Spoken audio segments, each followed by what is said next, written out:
All right. So once again, thank you so much for accepting my invitation to come on the podcast. I truly appreciate it. I am so happy to be here, Desmond. I'm Yes. really thrilled. When I got your invitation, it was actually the first time that I'd heard of your podcast. But Okay. then I immediately went to Spotify, and checked out a number of your episodes, Okay. and then followed some of your guests on Instagram. So Nice. I'm happy to be here. I'm glad that you reached out. Thank you. Oh, no problem. No problem at all. I'm just glad you're having a good weekend so far. Every weekend is a great weekend. Nice. We are blessed. We are blessed. And, I'm in New York City. It was a fabulous day weather-wise today as well. Not too hot, beautiful 70s. Yep. So I'm really happy. Got to go out with a friend of mine earlier today. We had brunch. We hadn't seen each other in months. Okay. And so that's always a really good time. Came home, cooked Sunday dinner for the family, and then sat down to chat with you. Nice. Happy Nice. to be here. I'm I'm hoping that your fans and your listeners also appreciate the conversation with me. I'm looking forward to this conversation. It's different, absolutely. different format. Believe it. I know they will. Trust me. All right. So we're going to get started, okay? Okay. All right. So the first question is talk about your life story from your childhood all the way up to now.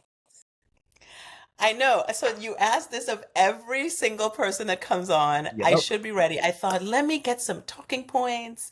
And at the end of the day, I said, you know what? Let's just have the conversation. Absolutely. My life started in the Twin Island country of Trinidad and Tobago. It is the most southerly isle in the Caribbean Sea, right off the coast of Venezuela, just to acclimate people as to where it is.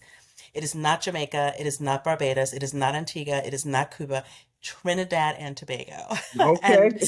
And, and Nice. um, what I would say is that I was the love child of my teen parents. Okay. And so, the interesting thing, Desmond, is that I never really thought about that until I actually wrote my second book. Okay. As I think growing up, as you'll hear in a little bit, I had a lot of perhaps anger against my parents. Okay. Because I think as you're coming up, you think that they should know better, that they should be all these things. There's a lot of shoulds that I think children place on parents. And when I actually calculated how old they were Right. when, I, came along, I was stunned. And I really gave them a lot of grace. But my mom, I think, was 18 when she got pregnant with me. I think my dad was 19 or 20. Yeah. And then I came into the world in June of 1969, not afraid Okay. to say. Okay. And um, and when I came in, I think that my grandmother fell in love with me. And so this is my father's mother, Okay. is what I would say. And my mother, unfortunately for her, her parents kicked her out of the house, and she was on her own by that time at 19. And my grandmother felt sorry, is what she would say, that her son put my mother in this sort of position. And my grandparents were fairly well off, and Right. so they offered to my mother that they could raise me. My mother was lovely because one of the things she did is she sat down and she wrote a letter. So you find that in a lot of my books, although I don't really talk about my mother much, but she wrote a letter to my grandmother, Okay. and she had certain stipulations.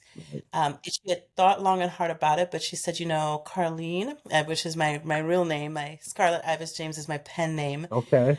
had to, she had to know who her mother is. She could not call anyone else mother Yeah. or mummy. It had to be her. And she wanted to continually be a part of my life, Right. which was, I think, in hindsight, for such a young person, be a beautiful thing, Yeah. right? Um, but my grandmother agreed, Okay. and And from, I think, the a tender age of 3 months, I lived with my grandmother until she passed away several years ago. Right. Um, and so I grew up in very happily in Trinidad. I felt, even though my mother and my father went on to have other kids, Right. so I have a big family, four sisters, two brothers, um, but I still was like an only child because I grew up with my grandparents. Right. And yeah, I was very loquacious. Right. That's what it said in a lot of report cards coming up. Um, I was very playful. I remember some of my earliest memories is that my grandmother marveled that I would leave the house in the morning with a crisp white shirt with, the bluish tinge on it Yep. because that's how we did it with the blue, and come back home and it was, a very dark shade of beige. Right. And and because I played hard Oh, during the day. okay. I was also a really good student. I think I went to from elementary school, which was a Catholic school, grew up Catholic, which I would say is a very interesting thing for Trinidad. Right. It is, I think, I'm mostly Catholic, but I would say that most of my grandmothers, she was the only Catholic among her brothers and sisters Right. because she herself was raised by somebody who wasn't her mother as well, and she was sort of given away, is Yes. how what she said. And she grew up with somebody who raised her as Catholic. Right. But all her siblings were um, what we call spiritual Baptists in Trinidad, which is a form of the Yoruba faith, Right. tinged heavily with with Christian symbolism. And so I also grew up knowing that the whole time, Right. and being aware of it. That it was something that was a part of our extended family. Right. Um, but I did go to Catholic school, and then we did O levels, which is an English form of, it's not in sync anymore. I forgot what the new term is, but when you're about 10 or 11, you take this common entrance, is Right. what they call it, and you would pass, if you did, for a particular secondary school. Okay.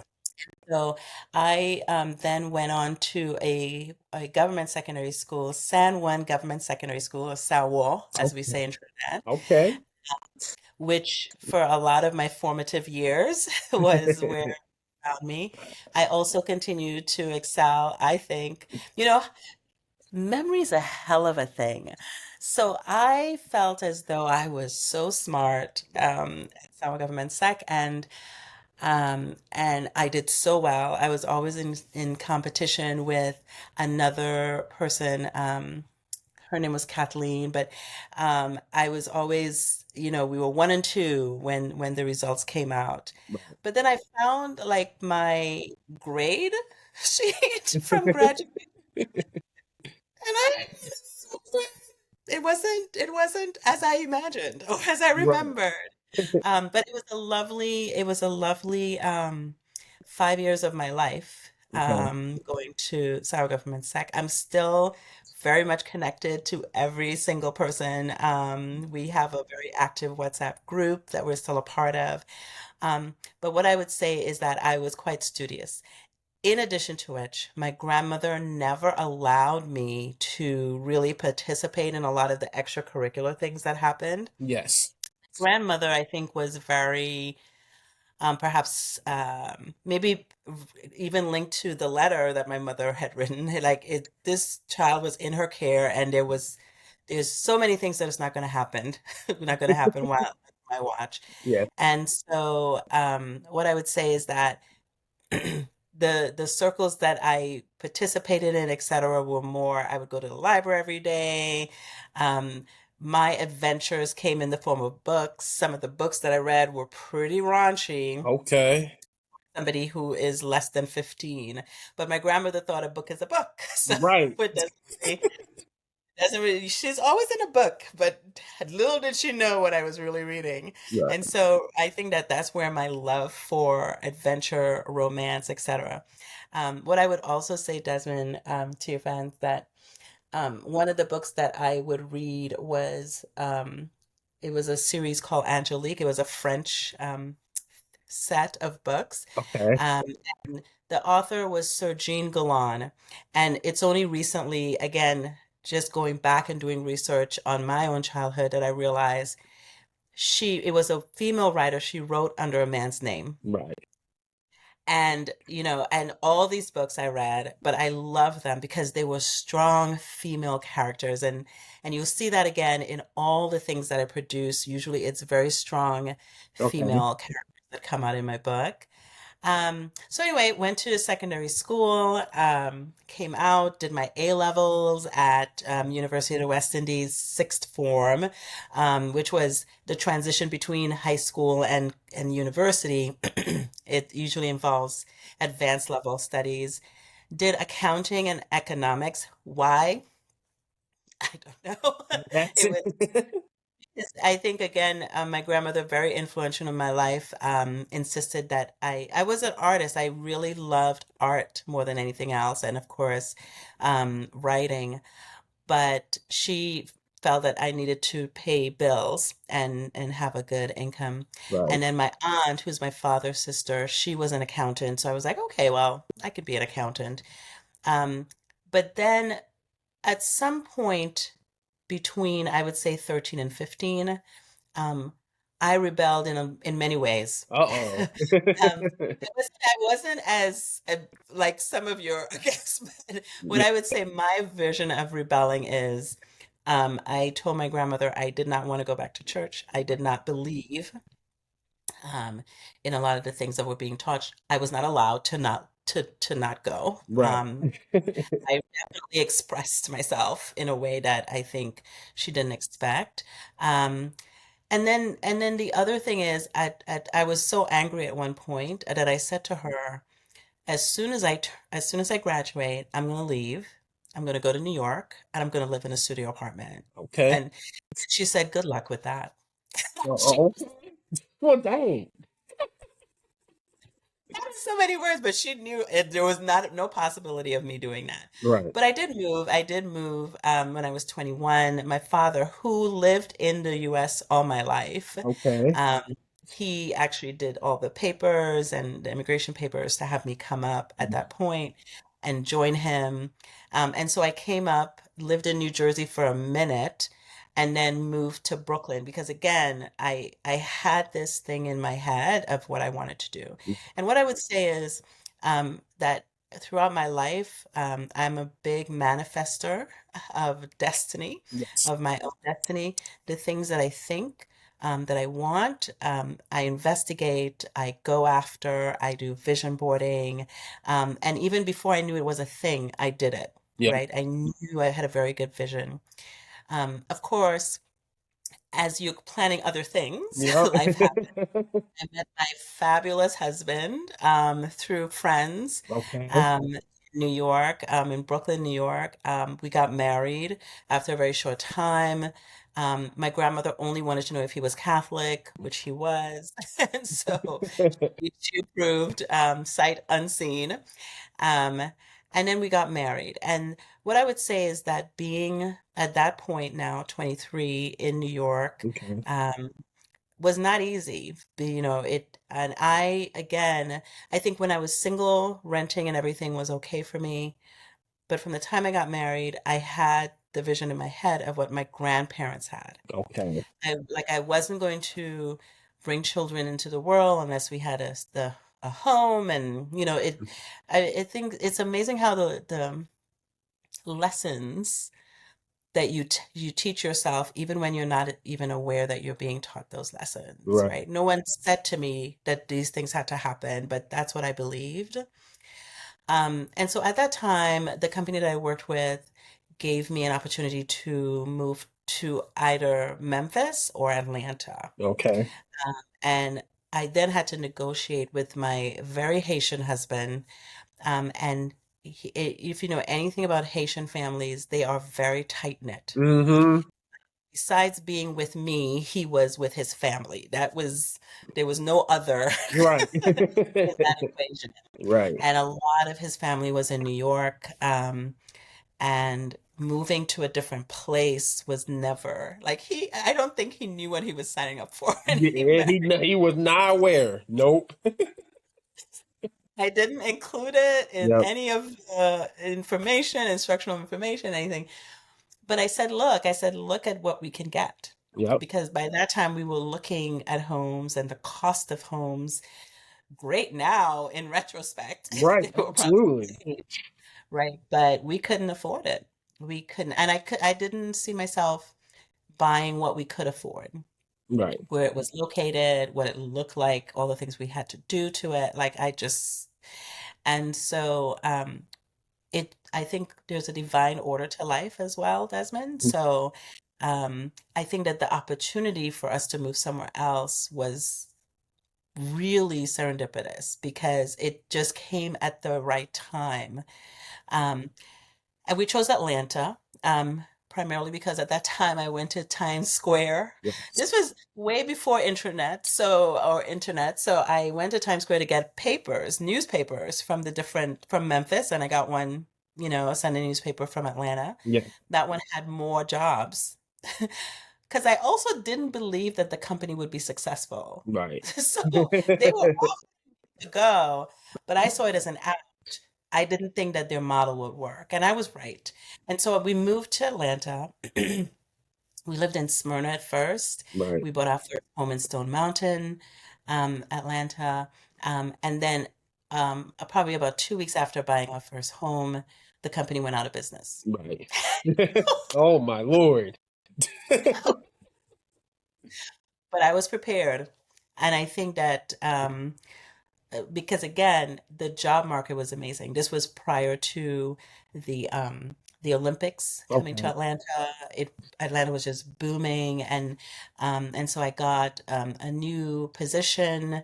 I worked primarily up until that point in sort of creative work. Yeah. So out of from under my grandmother, I was actually able to do what I wanted to do, which was commercial art. I quickly found that I wasn't talented though. So it's Oh. what you want and what life manifests are two different things. Right. Right. Um, and so but I realized my personality was very conducive to being able to help people interpret what they wanted in artistic senses, and then the artist would actually create it. So that sort of in between is where I always found myself career-wise, where I would interpret strategy into things that were actually able to be executed and realized. And so I worked through a number of different roles, picking up more than anything else, an amazing friend network Right. in Atlanta. Awesome. Awesome. I still speak to a lot of my friends every day Okay. from Atlanta. Um, and then somewhere along the line, I think I was working in a position in tech now, in communications, but in technology. And I would see these women walking into the office on a Monday, impeccably dressed, pulling their suitcases in. Uh-oh. And they would they would always be in charge of communication. I worked with them or training, etc. And I'm like, what do you do? You know, you have all these, it was very male dominated. Okay. And then there's these women, right? And all of them were change management consultants. Right. And I said, what degree do you need for that? Mm. And they all had psychology degrees. And so I said, that's what I'm going to do. I'm going to be a change management consultant. And so I went back to school.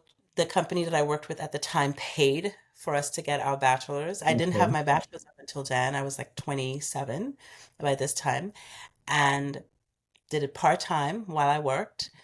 Finished it in 3.5 years. I did summers, spring, fall, all the way through until I graduated, psychology degree.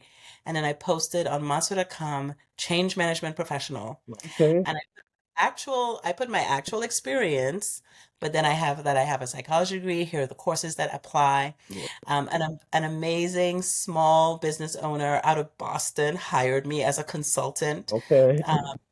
And then I worked for him for 6 months.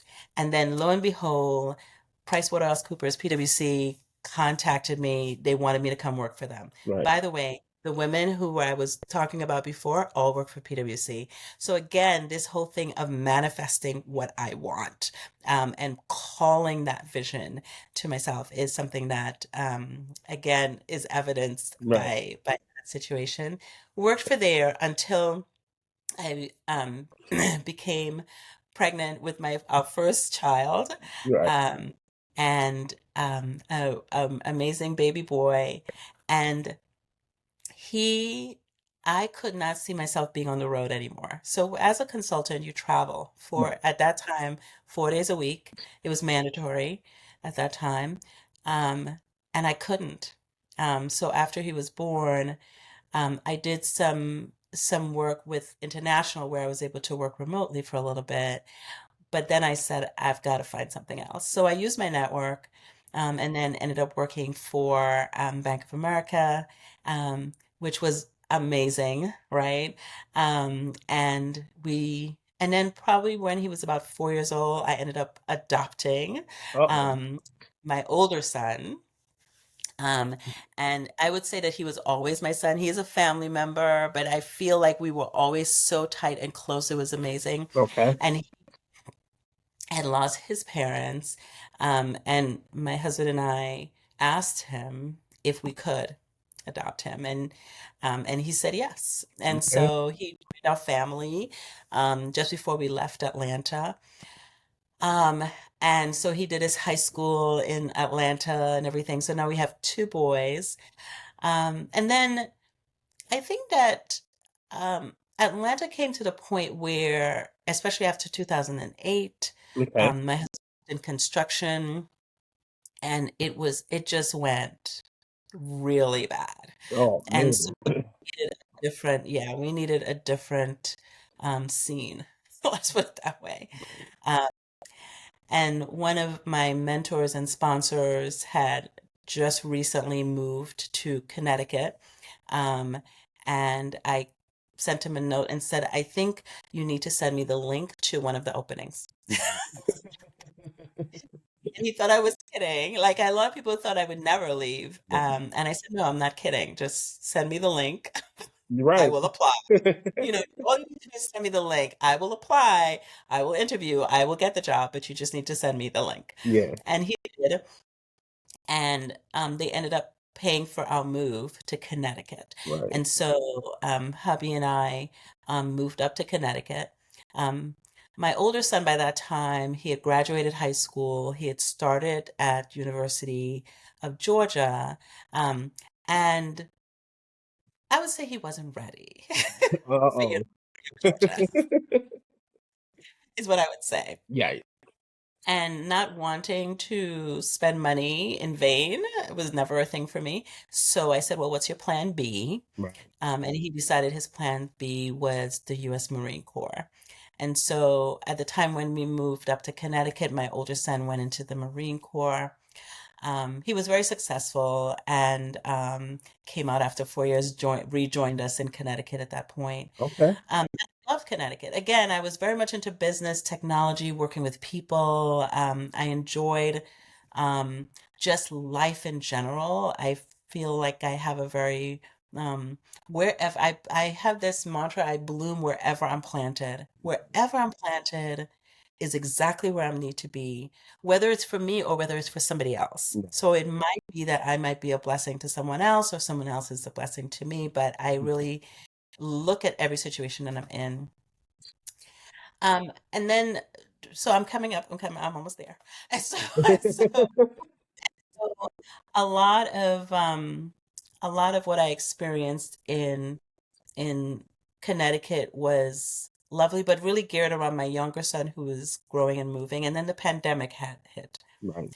And I think that, that at the point when the pandemic hit, I realized that the trajectory of my younger son was not going well in regular high school. Right.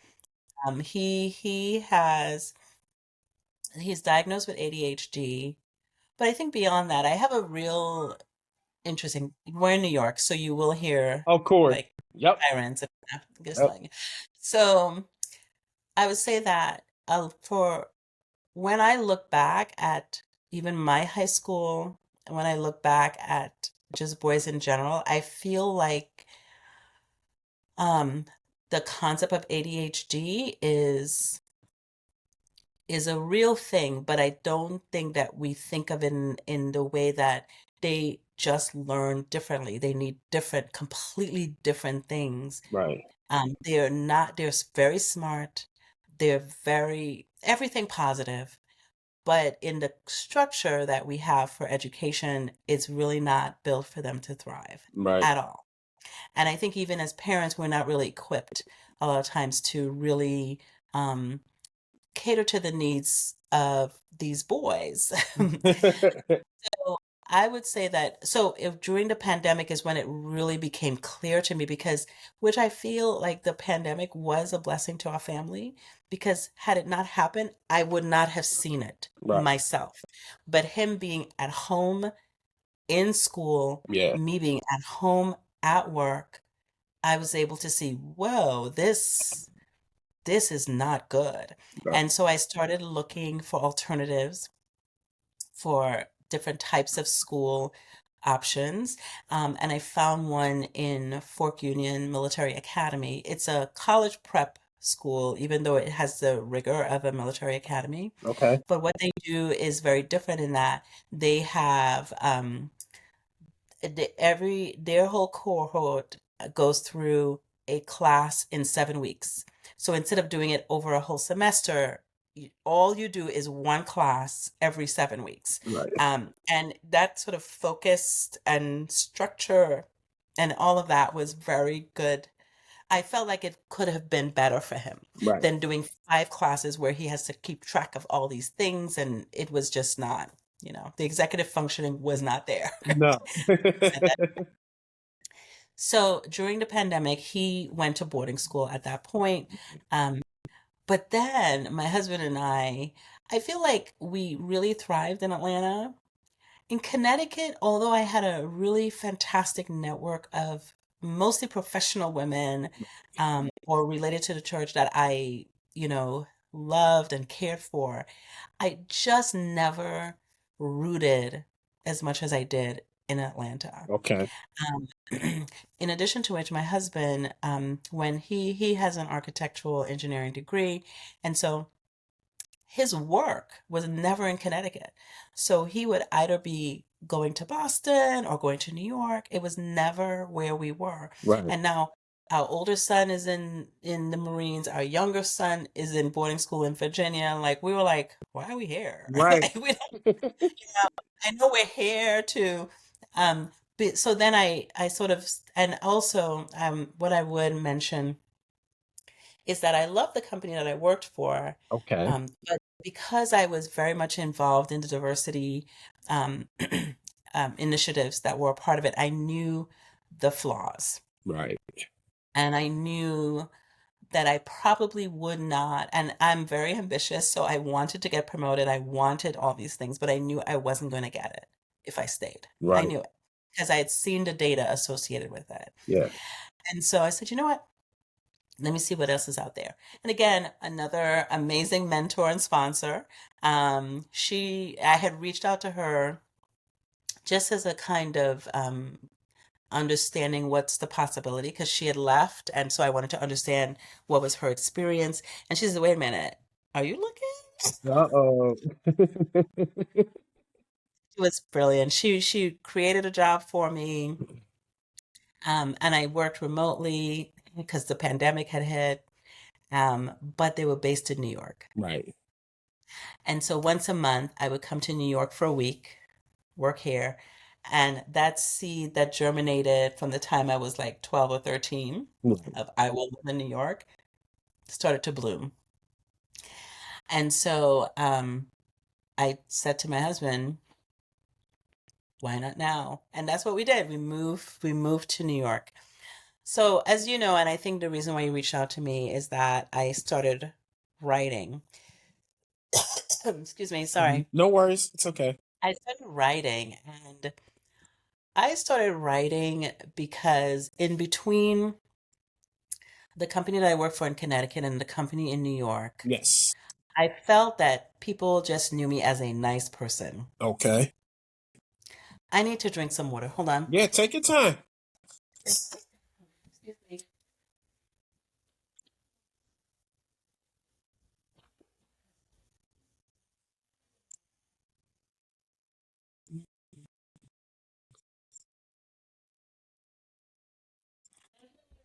Dennis had to leave too. I remember that. Yeah, it happens. Oh, It happens. This is why it's real time. It happens. all right. I realized that people knew me as a nice person. Right. That's not what I needed. I needed for them to see me as a change management professional. Okay. So I started writing and publishing on medium.com um, because I wanted to put out thought leadership associated with the profession I was in. Right. It worked because I was able to channel me into when I wanted. Sometimes I think you have to give people the words that you want them to say about you. Right. If you just allow it to be whatever, you're not in Yep. control, right? So I started writing and loved it. Absolutely loved it. And on Medium, they would put out these prompts for you to respond to. Right. And then I remembered, I was always a reader, so I would be reading all the time, but I remembered I could be creative. And I could come up with amazing things associated with these prompts. Right. And I started doing that. So I started writing fiction. And when I looked at this data and the stats around my writing, my fiction pieces did much better than my thought leadership pieces. Okay. All right. So that's one thing. The second thing is my older son said, Mom, I don't need to be reading about you in these love situations. Uh-oh. It's like TMI. He like asked his dad, how do you feel about her writing about these things? Like, Right, what? exactly. And I also, again, because I wanted my professional persona to be quite different, I wanted to the freedom of writing anything. And I Right. didn't want it to, I don't necessarily want people in my, although I don't make necessarily a secret of it, I don't necessarily want to lead with that Right. in my professional career because I still have to make money in a professional career to support the creative endeavors. So, I around the time in 2023, I think, I started I said, you know what, let me develop a pen name. So many people have done it. And I think it will give me the freedom to really just do whatever I needed to do in this creative space. Right. And so I chose the name Scarlet Ibis James because Scarlet Ibis is the national bird of Trinidad and Tobago. It's homage to the place where I spent my early years.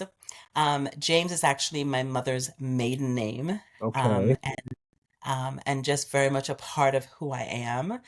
And so I went with that, like homage to my roots, Right. right? Right. Because so many of my stories have to do with that. And so I started doing that. And then last year, 2024, no, no, actually I started writing in 22 because in 23, the position that I was in um, was going to be eliminated. Right. And I said, now's probably a great time to publish a book. Right. Hey, why not It's not- now with the present? But I was like, I have a couple of months, Right. while I'm looking and whatnot. And it's so true. I'm actually part of a community on Substack called Black Stack, and we meet regularly. And one of the themes that we heard as people told their stories is that they weren't working, so they did this. They weren't working. So it just gives, people might see it as, oh my God, I lost my job. But the truth about it is, what have you just opened up? Right.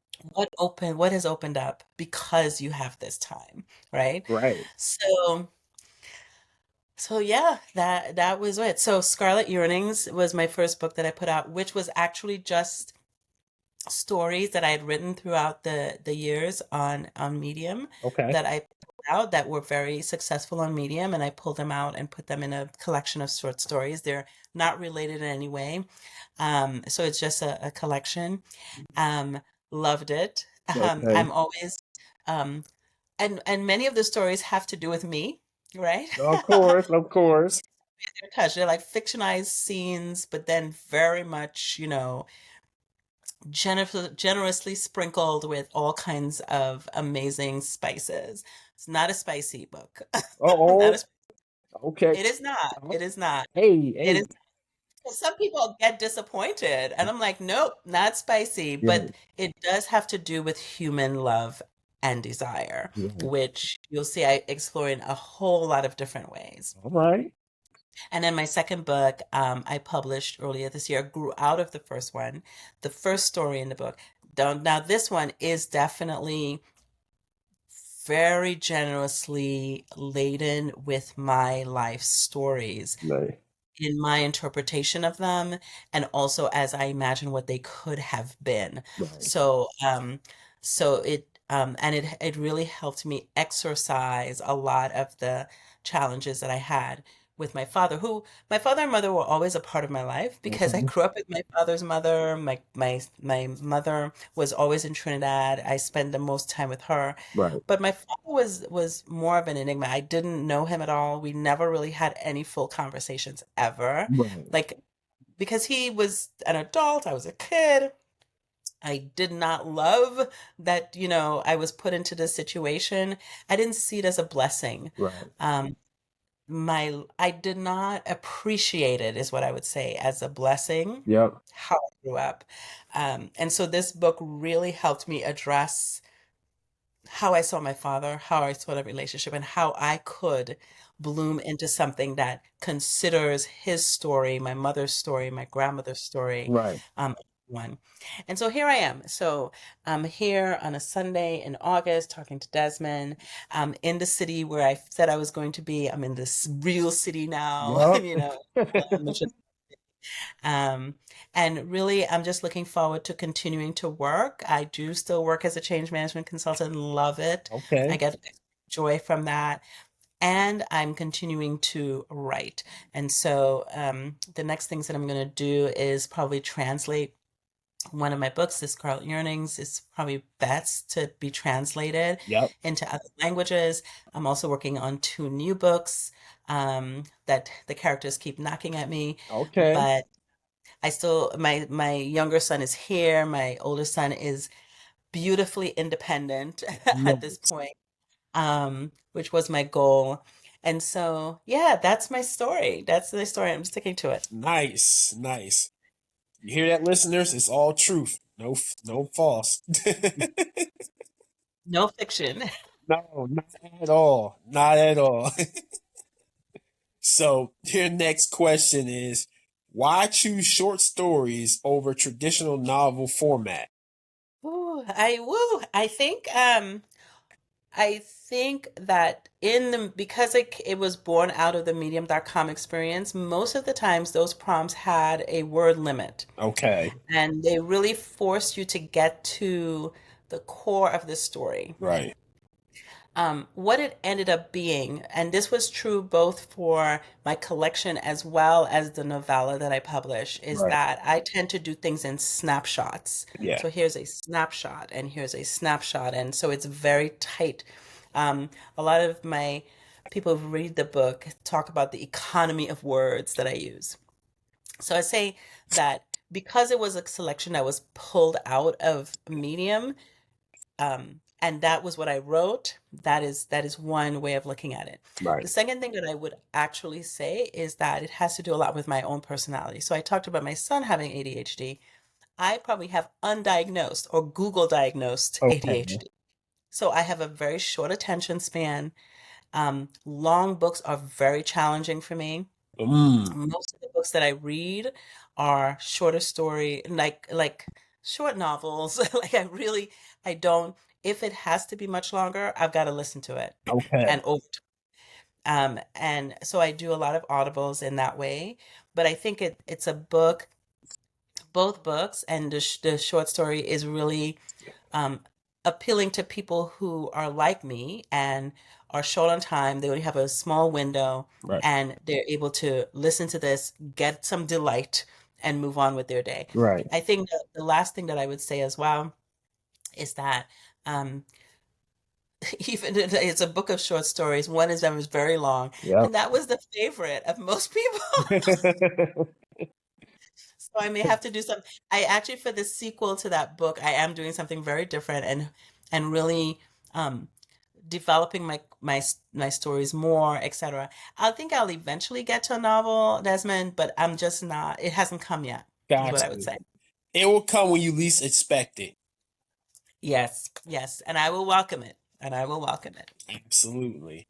So your next topic is, what emotions do you hope readers experience after finishing your collections? Oh, I hope that readers see more, um, for the ones that they don't identify with, Right. that I hope they see these characters as human Okay. and as possibilities in this world, and understand them a little bit more, right? Right. Um, my characters tend to be very, they may not be touchy-feely. Okay. They they're flawed in many ways, and I think that that's most humans. Right. So I, but a lot of times we answer questions as we would answer questions Yes. versus the possibility that this can also be true of another human going along life's way. Right. So for people who don't identify, that they are able to see the humanity in these characters. And for the people that do identify, Right. so the interesting thing about my second book is that many people have experienced or have witnessed the circumstance in the book. Yes. And the circumstance being that a father leaves a child behind Yes. and they go on, right? So many people have experienced that. For people who have, I want them to experience, number one, the grace, like to give their parent the grace Yes. that they are fallible humans, Yeah. and that you can, you don't have to be, you can admit to the love Right. that you hold for this person and not see what they did as um, there was something wrong with you. Right. That you are whole, you have what you need, you always did, and that you have a sense of, and you have a sense of confidence, at least grow to it. Right.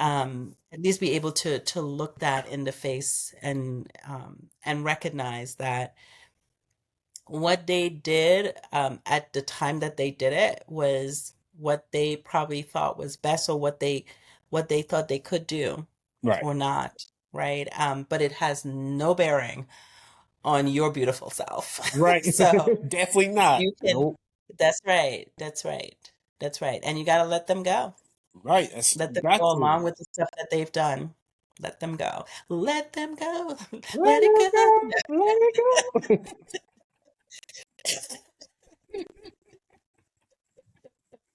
They will be all right, and so will you. Absolutely. Just gotta press forward. Press on. Hmm. I'll tell you one thing. My sister and I had talked about our father, and she asked me after if I had closure from our Okay. conversation.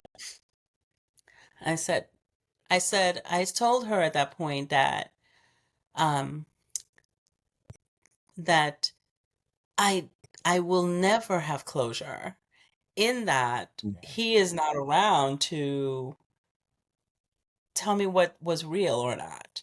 But I think that through the process of this book, I'm able to give myself closure because I give him what I hoped that he would. It's almost like I gave it to myself. And it's probably a circular way of getting around to it, but it's a beautiful thing because I could now say, okay, I'm good. He's okay. He's okay with me. Right. Absolutely. You can't dwell on things, certain situations you have no control over. So, No control. yep. So, your next topic is how do you balance flawed characters while celebrating Black women's strength? Oh, flawed character. So, aren't we all though? I think that that's the beauty. I think what came out for me is that each and every one of us is imperfect. And I think, even as children, we realize there is a day that we realize my parents don't know everything, Right. or my parents could be wrong. And I think that that is the beauty and the celebration. That is the beauty and the celebration. What's more, I think that there was a book called The Shack that a friend of mine reminded me of recently. Okay. And in that book, what I thought was and it was also a movie. It was a movie. I think Octavia um, Spencer was one of the stars in that. I think it was her.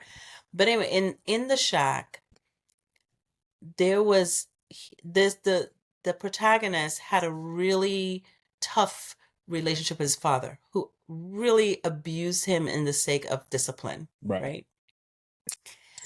And what we realize in reading that book, or if you have seen the movie, is that the father learned, the father became who he was since he was 7 years old. Right. And so with that knowledge that whatever your experiences were from 0 to 7, almost indelibly imprints in your mind, in your life, can you really hold anyone like it? Everyone has, and the assumptions that you would have made from 0 to 7 are probably not in full view of all the information. Right. So I just love that. And that's what I try to bring out, that people do the best they can in a moment. Right. And the rules and the assumptions that people made, usually one-sided, usually wrong. I'll give you a great, for instance. Um, I I was dating this person in Trinidad when I was 20, who was not great for me. Uh-oh. Well, it's no drama. He was a liar. Like Oh, he got was you. like, he was not good for me. And then I decided I've had enough. I'm breaking up. From the time my grandmother heard that I'd broken up with him, now she loved him. She was great with him, but she knew that he wasn't good for me. From the time she heard that, that's when she called my father and she said, "You need to do the paperwork for her to come out." Right. And what she said at that, and I in my head, and I was like 20. I was 20. Mm. And still in my head, you know what I heard? What? My grandmother wants to get me away from him. Mm. And so later, much later, I remembered telling her that. And she was like, "What? No." She said, "I told your father to do that because I couldn't afford for you to go to university." And I told him, "It's your turn." Right. I did up to this point. You need to get Carlin. She needs to go to university. Like that was her thing. But I had none of that. She never told me. And so I made it up. I made up what I thought it was. And I think we do that. And so the way that I address that in my stories and in my book is I give things from multiple points of view. So in the very middle of Scarlet Birthright, I have where here's the father's view of the exact same scene that the daughter is experiencing. Right. And here's the daughter's view of it. right? And then colored in there is the grandparents' view of it, and colored in there is the stepmom's view of it. And you see that everybody has you're looking through at this thing through one face of a prism, and so that's what I try to bring out in a lot of my writing. Right. Nice. Bring your writing to life. Indeed, indeed, Nice. indeed, because that's how it is in real life. Absolutely. I totally agree. So, your next topic is what's something you almost deleted but kept and now appreciate? So I would say that a story that I'm about to publish on Tuesday. So for people who follow me on Substack, you'll see that. Um, I had written this book. So again, many of my things come out of my real life. I devise stories around them. I've been playing words with friends for a long time, like Wow. I over used to 12 play that. years. I used to play that. Over 12 or 15 years I've been playing, and I play almost every day with the same person. Same person. Okay. Like it was one of those things that they set up, and we keep playing, and sometimes we stop, and ever so often I'll open it up again and start up a game, and he'll play. I know he was in Texas at one point.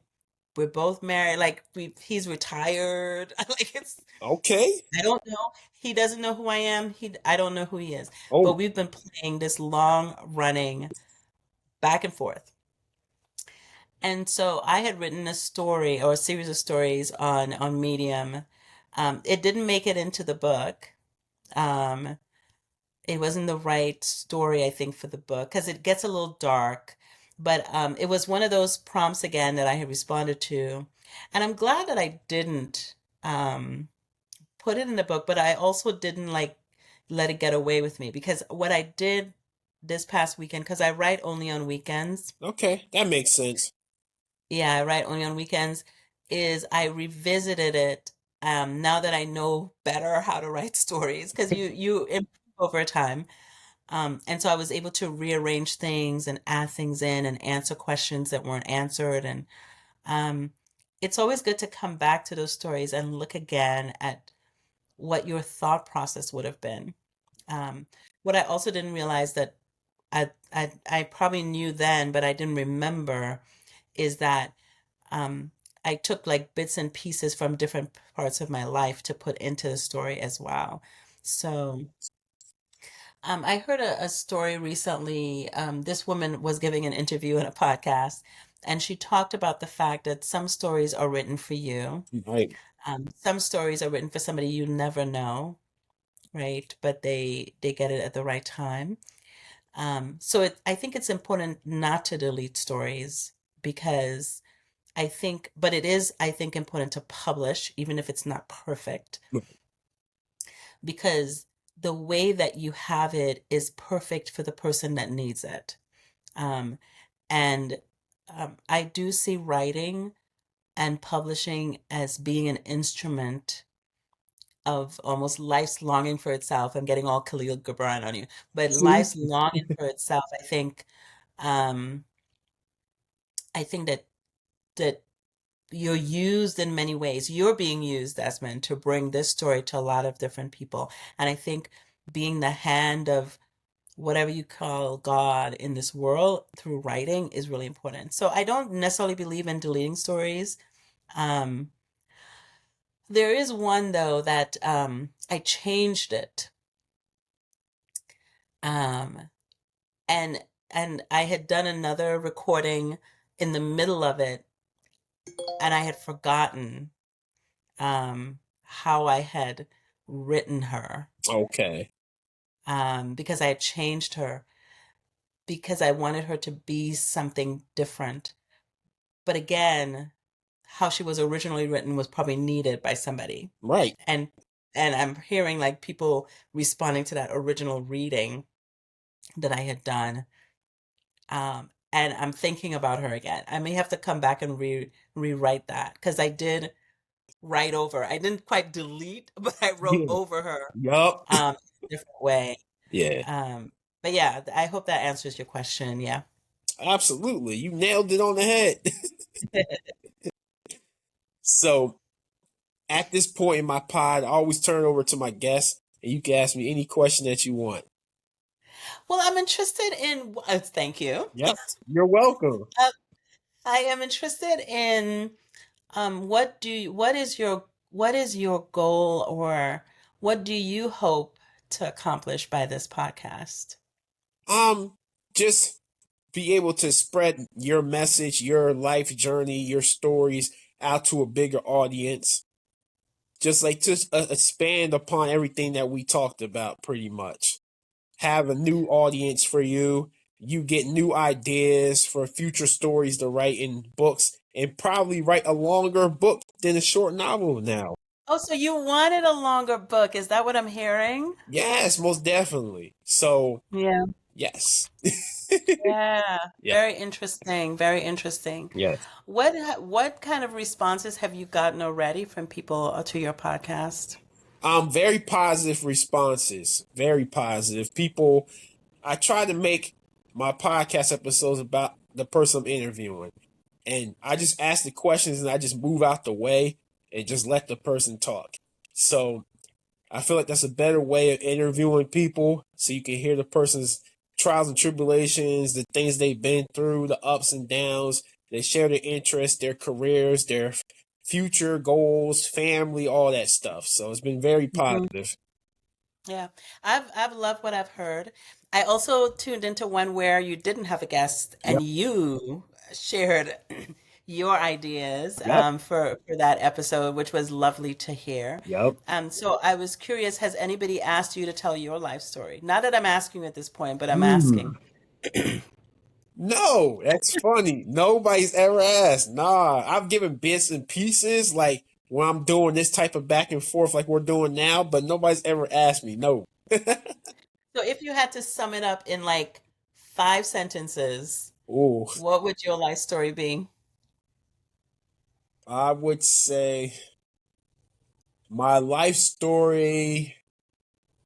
Well, it's going to be 6 words instead of Okay. 5. My life story has been interesting. Okay. Yes. All right. All right. Yep. Where in the are you in the US? Where in the US are you? Oh man, I'm only 2 hours from you. I'm in Jersey. Are you? Yes. Excellent.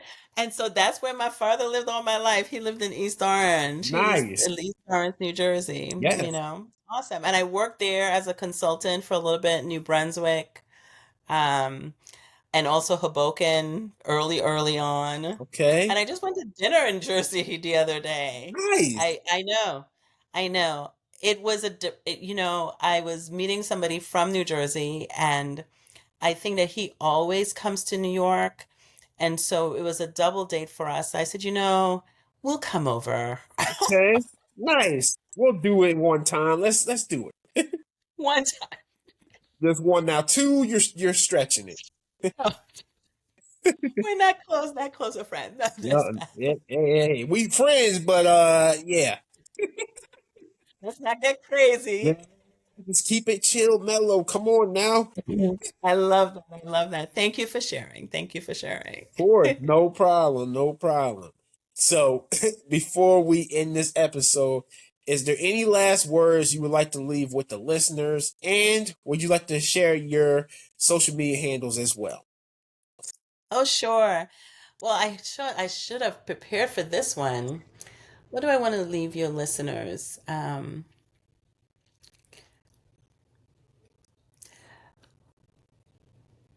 Mm, if you're not doing it already, bloom where you're planted. Where you are right now is exactly where you should be, and it may not be for you. Mm, It may be for someone else. And so it's important that each of us really um, look around at the people around you that you're influencing and determine what type of influence you want to be on their lives. right. That's what I would give your listeners. It's a mantra I live by. And then, yes, you can reach me at scarlet.ibis.james. So it's Scarlet with one T, .ibis.james in Instagram. In Facebook, it's a derivative of that. I'm on LinkedIn. Just search for Scarlet Ibis James. You'll see me. I will come up. And then, of course, you can always come to my website, which has all the links to all the different places, scarlet1tibisjames.com. Nice, nice. Y'all heard her. Get all her books now that she has out and future ones that she's writing. So That's right. That's right, Des. Oh, I had one more question for you. yeah, Sorry. no, you're good. Go. What's with the Bollywood? Bollywood Des. Oh, Bollywood Des. Are you into Bollywood? oh man, nobody's ever asked this question. That's funny. I'm thinking back to one of the emails you sent me yesterday when I saw that name and question mark. I was like, oh, she found out about that, huh? It's Oh on man. your email. Yes, yes. So it's this character. It's funny. Nobody's ever asked this. My kids know the story. So it's this character that I made up almost 10 plus years ago. And he's like this Indian character named Bollywood Dez. And he had the accent and everything, man. It was crazy. Yup. That you made up. Yes. Yup. Oh, now you know Yes. Trinidad, like 40% of Trinidad's population is from India, Ooh. is of Indian descent. And Okay. so I know what that accent's supposed to be like. Yeah. Yeah. I won't put you on the spot. Thank It's all you. right. It's been a while. It's been a while. I love it. I absolutely love that. As a person who grew up on Saturdays watching Bollywood movies Yup. Yup. on TV, Yeah. I appreciate that. But yeah, so that's where it came from. Okay, okay. I love that your kids know the story. Oh That's yeah. wonderful. That's wonderful. It sounds like it must have brought a lot of joy to your family. The So, irony is my oldest is creating his own character. I think he's supposed to be like Jamaican or something. I don't know. is that Yeah, right? yeah. I don't know. What's up with it could be New Jersey. Yeah. It could, Hey, I'm like, all right, man. it could be a New Jersey character. I don't know who it would be, but No, he said Jamaican. I'm like, all right, I got Indian. You can do what you want, man. I love it. I love it. I love it. I love it. Yeah. Thank you. Thank you. And thank you. I appreciate you. And appreciate and I hear what you're saying about it sounds like you are in service to the people that are guests on your show to Absolutely. help them amplify their voices. So I thank you. I thank you for that. Oh, no problem at all. Continue to make your trips every now and then to Jersey to see your friends. Even if it's once a year. I mean, once a year. Yep. And I already did it for this year, so I'm So there good. you go. You got out the way. So now you got to wait till this time next year to do it again. That's right. That's absolutely right. That's absolutely right. Yes, yes, indeed. So I want to say once again, Scarlett, thank you so much for accepting my invitation to come on the podcast. I Of truly course. appreciate it. My pleasure. My pleasure. This was a lovely time. Absolutely. You enjoy the rest of your weekend, okay? Thank you. Will do. All right, take care. Bye. Bye-bye.